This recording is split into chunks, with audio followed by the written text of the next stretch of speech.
Saudara, sejumlah rumah sakit tengah menyiapkan dokter spesialis jiwa dan ruangan khusus bagi calon legislatif yang stres akibat gagal dalam pemilu legislatif 2024. Bahkan di salah satu rumah sakit di Situbondo sedang dibangun ruang rawat inap jiwa.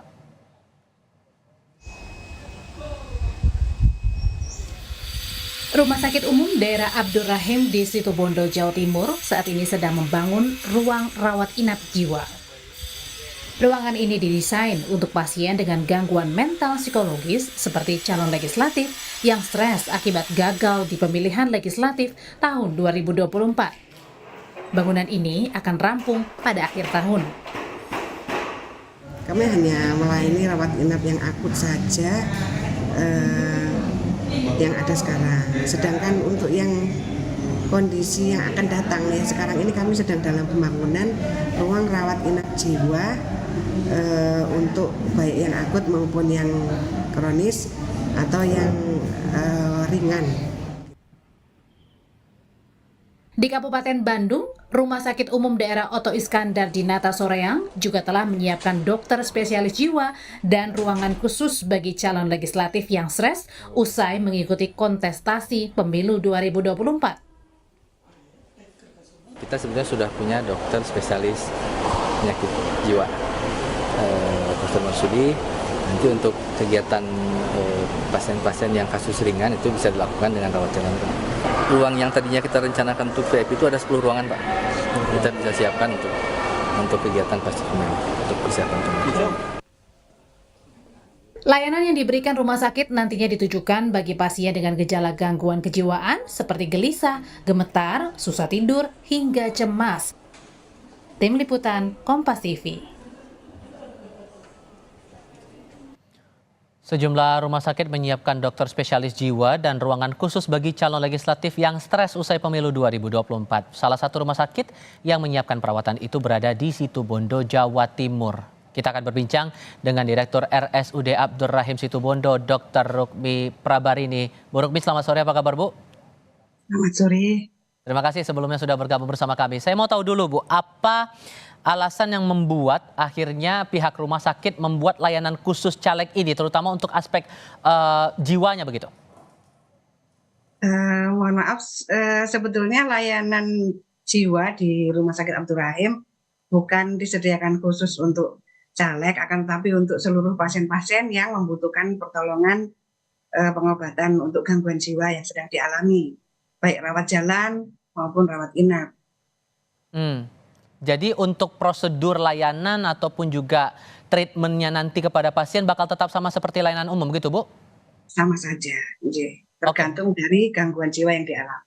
Oke, boleh dijelaskan dulu Bu, untuk fasilitas yang disiapkan ruangannya ada berapa banyak yang dibangun sebagai ruang rawat inap jiwa dan bentuk treatmentnya akan seperti apa nanti? Di Rumah Sakit Dr. Abdur Rahim ada poli jiwa yang ditangani oleh psikiater, kemudian juga ada psikolog yang setiap hari, sedangkan psikiaternya hanya 2 kali seminggu. Sedangkan untuk rawat inap yang akut sekarang ini sudah ada. Sedangkan untuk yang akan kami siapkan pada tahun 2024 nanti karena sekarang sedang dibangun adalah rawat inap jiwa dengan kapasitas 13 TT, baik yang akut maupun yang sedang atau yang hanya gangguan yang ringan. Oke, tapi kalau kita merujuk lagi pada momen pemilu sebelumnya, pemilu 2019, kasus yang kerap ditemui seperti apa tuh Bu? Sebetulnya kalau menyangkut momen ini sih menurut saya bahwa stres itu kan adalah rentang antara kenyataan dan harapan yang terlalu jauh.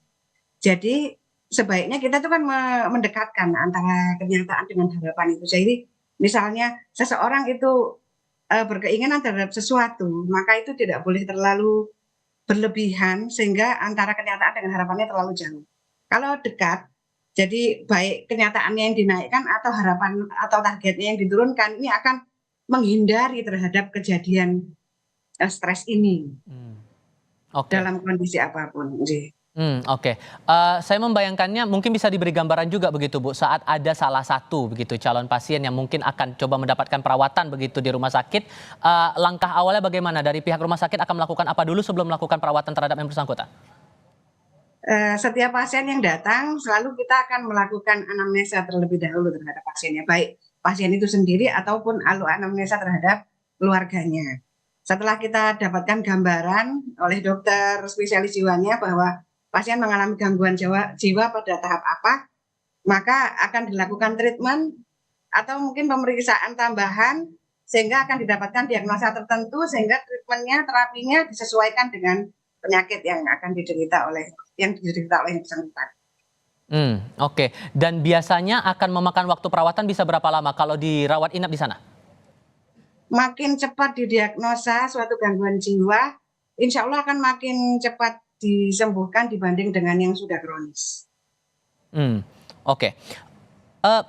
Adakah antisipasi khusus begitu Bu dari pihak rumah sakit untuk menangani nanti apabila kemudian ada jumlah caleg yang mungkin butuh penanganan secara kejiwaan di sana yang jumlahnya membludak begitu?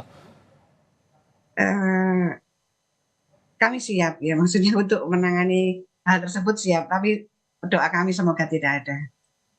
Semoga semua calegnya siap untuk baik menang maupun kalah. Oke. Mungkin bisa ditegaskan lagi Bu, gejala-gejala awal yang biasanya ditemui kalau kemudian akan mendapatkan penanganan begitu di poli jiwa ini. Biasanya dalam bentuk bagaimana sih Bu kondisinya?